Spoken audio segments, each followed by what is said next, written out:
You're listening to an Airwave Media Podcast.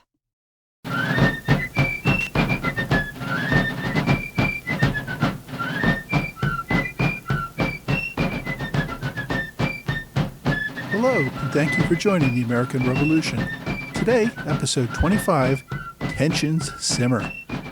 So in last week's episode, we left off with the colonies celebrating the repeal of the hated Stamp Act.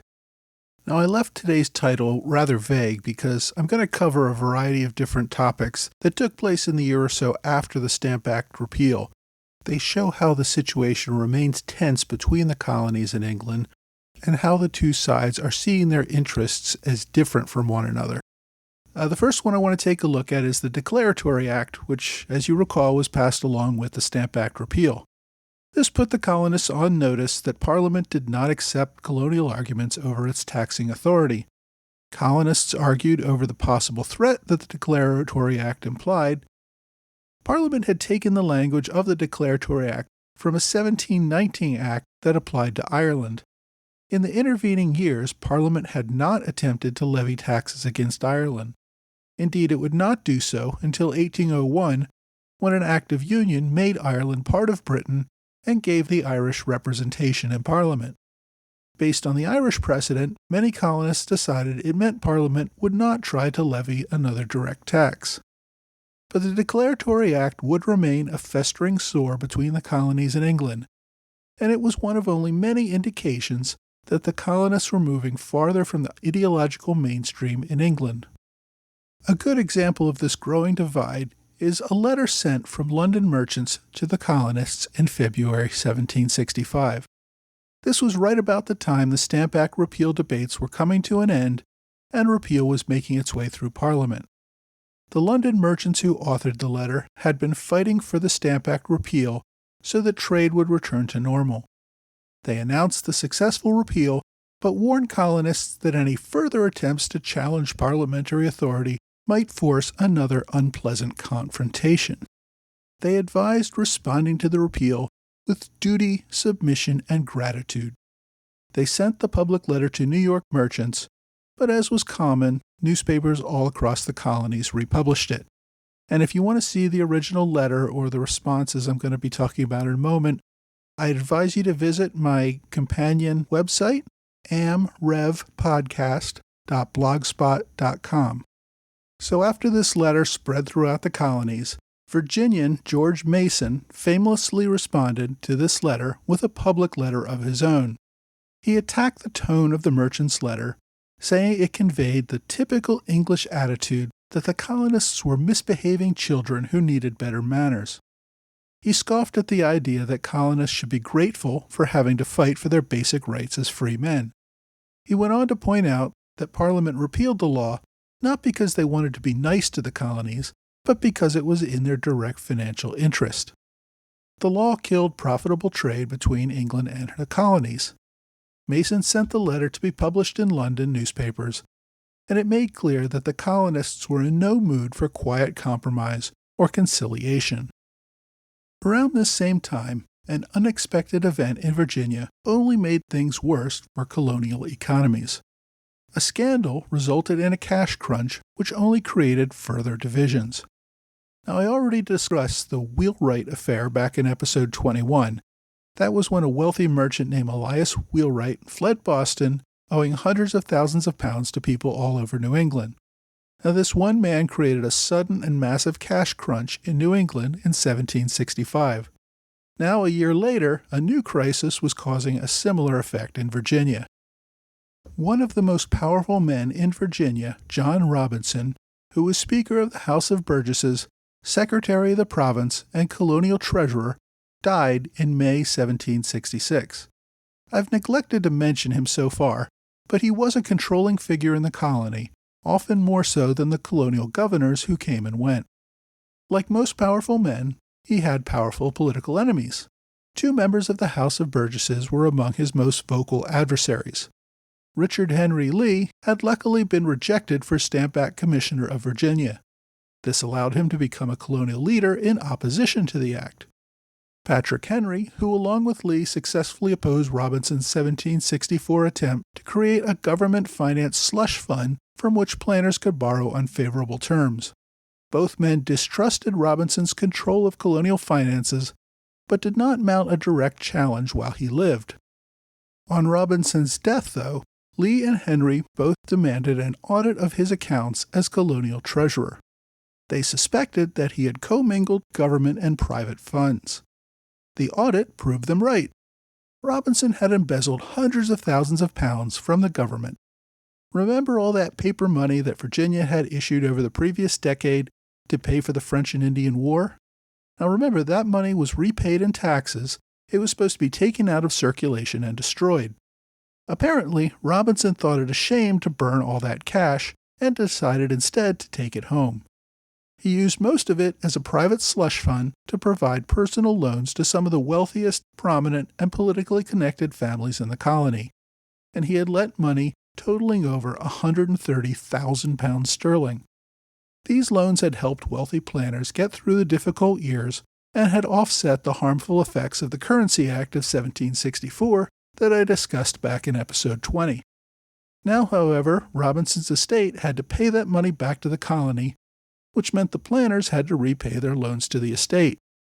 Once repaid, all that money could finally be burned. This created a major cash shortage in the colony. Many wealthy planters had to demand repayment of loans that they had made to others in order to repay their loans to the Robinsons' estate. Others had to sell land or other property in a poor market to raise money, leading to financial ruin. It would take 25 years to settle Robinson's estate and clean up the financial mess that he had created. More importantly, though, the incident tore apart the good old boys club that had been the House of Burgesses. Generally, the rich planter politicians had all tried to work together through disputes and keep scandals out of the public eye. The Robinson affair created a deep hostile division between the members. For example, Richard Henry Lee, who had opened up this can of worms by calling for the audit in the first place, saw his enemies release his application to become Tax Act Commissioner, thus tarnishing his reputation as a Stamp Act opponent. The affair further destroyed the reputation of elites among the middle and lower class Virginians, meaning they would be much less deferential in the coming years. The working class who had been suffering through the poor economy were not happy to find out the rich planters were using an illegal slush fund to avoid the same suffering. Of course, all of the suffering from the currency shortage reminded everyone why they were mad at Parliament for passing the Currency Act 2 years earlier. Back in London, Parliament was still messing around with the trade laws. A few months after the Stamp Act repeal, Rockingham's ministry passed the Freeport Act of 1766 and a few related bills, making changes to colonial trade laws. Although Parliament passed several bills with different names related to trade that summer, I'm going to refer to all of them under just this one name, just to keep things simple. The Freeport Act set up 2 free ports in the British West Indies, what we today call the Caribbean, where colonial French, Spanish, and other islands could trade goods, particularly molasses. This might have done wonders for ending American sugar smuggling. Foreign producers could bring their supplies into the 2 free ports on Dominica, then American merchants could buy what they needed legally. With the duty now at a reasonable rate, there would be no need to smuggle. One big problem, though. Any foreign goods sold at the free ports from foreign colonies had to go from there to Britain. Colonists could not buy sugar and take it directly back to New England. This act was not about improving American trade. It was about making it more advantageous for French sugar islands to trade with England rather than the American colonies. Parliament also reduced the duty of 3 pence per gallon on molasses to just 1 penny. But again, since most of the trade had to go through London, the increased shipping costs were far worse than the duties. Therefore, the tax cut did nothing to reduce smuggling. Other clauses further restricted trade or attempted to shut down incentives for smuggling. However, they also made small shipping nearly impossible. Any ship carrying any cargo had to furnish a bond of at least £1,000 sterling, and that was more for larger ships, promising not to land the goods in Europe or Ireland. This was onerous enough for wealthier merchants in large cities and larger ports, but for smaller shippers it was a ridiculous burden. there were no exceptions for ships staying within a colony or even of any minimum size. In theory, if not in practice, the law could apply to traders bringing trade goods down the river in a canoe. The notion that they were supposed to find some customs agent before they could even start their trip and post a 1,000-pound bond seems absurd. Given the difficulties of overland transport, the new rules made legal trade among local, small transports virtually impossible. In short, these laws were sold to the colonists as an attempt to relieve their trade problems, but only made things worse. These were not violations of fundamental colonial rights, but they did remind colonists that Britain would always keep them at a disadvantage. Turning now to New York, there was a court case there that contributed a great deal to colonial grumbling during this era. It all started in 1763 when a debt collector named Cunningham tried to collect on a 150-pound debt owed by a man named Forsey. During the course of their discussions, which apparently got rather testy, Cunningham drew his sword and ran through Forsey. Forsey lived, and Cunningham was convicted of assault. And after he recovered, Forsey sued Cunningham for his damages and received a jury award of £1,500 in October 1764. To many, this award seemed far too high, the result of jury bias against debt collectors. Forsey appealed to New York Lieutenant Governor Colden, who was at the time acting governor. Colden demanded the judges appear before him and explain why they did not overrule such an outrageous judgment. The judges met with Colden, but refused to alter their opinions. The debate raged throughout 1765 as both sides appealed to officials in London to resolve the issue. Eventually, the English Attorney General and Solicitor General upheld the verdict based on the defendant's failure to seek a writ of error. This was a rather technical decision, but it ended it nonetheless. And this resolution did not arrive until early 1766. So for more than a year, the colonists saw this ongoing battle as an attempt to subvert jury trials and allow the Crown-appointed governors to have the final say in court cases. It was another example for the colonists of how hard they had to fight just to keep their basic rights.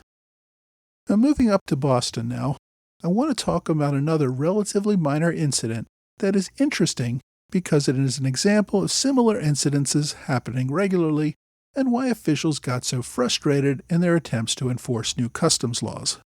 In September 1766, customs officials received a tip that Captain Daniel Malcolm, a merchant trader, had untaxed wine in his Boston home. As was common practice, Malcolm had a large storage area in his home for storing commercial goods. Customs Commissioner Benjamin Hollowell, along with 2 customs agents and a deputy, arrived to search Malcolm's property early one morning. He allowed them to search most of the storage areas, but refused to provide access to a locked cellar, saying he had rented that space to another person and did not have authority or a key to open the door. When they threatened to break down the door, Malcolm, armed with 2 pistols and a sword, made some threats of his own. After a tense standoff, the authorities left to gather reinforcements. They got the sheriff and also notified the governor about what was happening. They also decided to go to court and apply for a regular search warrant. They already had been doing this under a general warrant, but as I've mentioned before, many considered those to be a violation of their rights. Officials caught up with Malcolm in a public place on King Street and tried to convince him to allow the search. Malcolm told them the only way they were getting in was if they broke in, after which he would sue them. That afternoon, the sheriff and 4 others went back to Malcolm's house, only to find it locked up tight. As they tried to gain entry, a crowd of onlookers started to gather. The sheriff saw the beginnings of a mob. A tense standoff lasted for hours as the sheriff tried to convince onlookers to join him in a posse. No one would do so unless he named the informer who claimed that there were untaxed goods in the house. Of course, naming the informer probably would have resulted in him getting a new suit made of tar and feathers, so that was not going to happen. Finally, after dark, the sheriff and customs officials decided to leave. Malcolm then produced the wine so that the mob could enjoy disposing of the evidence in the most enjoyable way. The reason this particular case gets attention is that Governor Bernard thought it was James Otis who was behind the event. It seems that Otis was looking for a test case to challenge the validity of general warrants. If the officials had captured the untaxed wine on a general warrant, then Otis would have been able to bring the perfect test case to challenge the validity of general warrants. Captain Malcolm was a prominent member of the militia and a friend of Otis's, so Bernard took multiple depositions the following day to document the incident for London. He was trying to make a case for bringing more soldiers to Massachusetts to enforce the law. Otis, then on behalf of the legislature, demanded Bernard make his documents on the incident available for review. The legislature also sent its own version of events to its agent in London in case the issue arose there. So although this incident is well documented, it is only one example of a large number of cases where mobs regularly continued to thwart customs officials in trying to enforce the law. The Quartering Act was also continuing to remain a sore spot for the colonies. Although passed along with the Stamp Act back in 1765, I've not given it much attention up until now because it had not been something the colonists had complained about nearly as much as the Stamp Act. Grenville had wisely rejected General Gage's proposal to allow him to house soldiers in private homes. The act merely provided that colonies had to provide some reasonable housing for the soldiers and pay for basic needs such as firewood and candles. But there weren't that many soldiers stationed in the colonies, so it just wasn't that much of an issue. The bulk of British forces remained in Canada after the 7 Years' War. There were small garrisons of no more than a few dozen soldiers at some western forts. But beyond that, there were a few companies in Georgia and New York, but none of these seemed to raise much controversy. Even before the 1765 Act, colonies regularly contributed money for housing soldiers. Most colonies wanted troops available in case of an Indian attack or a slave uprising. The minimal amount of funds needed to provide housing was generally considered worth it. During the winter of 1765-1766, though, the mood was much different. Following the Stamp Act riots, General Gage decided to move several battalions of soldiers from Canada to be stationed in New York, Philadelphia, and Charleston, all major port cities. Their purpose was clearly to keep the colonists in line. Gage would have to move the soldiers through New York, and he demanded that the newly arrived governor, Henry Moore, supply his troops with housing and supplies as they traveled through New York pursuant to the Quartering Act. Moore, of course, had to go to the Assembly for funds, and they were in no mood to cooperate while still fighting with England over the Stamp Act. The Assembly refused any funds, arguing that they already paid for garrisons in Albany and New York City. They would only reimburse expenses after the fact. Gage and Moore tried to force the issue, and sent letters back to London regarding New York's refusal to comply. The governor eventually came up with about £400 of money that had been allocated years earlier to fund the troops. At the same time the New York Assembly was fighting over its requirement to pay for soldiers, New York was also in the middle of a land dispute. Settlers from Connecticut and Massachusetts were crossing into lands long claimed by New York in the Hudson River Valley. Squatters there were setting up farms on land owned by prominent New Yorkers, many of whom sat in the Assembly. The squatters formed militias to block any attempts to force them off the land or pay rent. They also threatened to destroy the homes of landlords who attempted to enforce their property claims. General Gage seems to have taken some satisfaction in seeing the New York landowners face these squatters. Many of these wealthy colonists were sons of liberty who had supported the Stamp Act mobs. Now those mobs were attacking them, and they needed Gage's help. Even so, when Governor Moore asked Gage to restore order in the area, he deployed 2 regiments of regulars to burn the homes of the squatters and arrest any settlers or militia who resisted. The New England squatters gave some resistance, with several regulars shot and at least one killed. However, by the end of the summer of 1766, New York once again controlled the region. New Englanders, of course, were outraged by the pillaging of the regulars against their farms, but ended up pulling out of the area.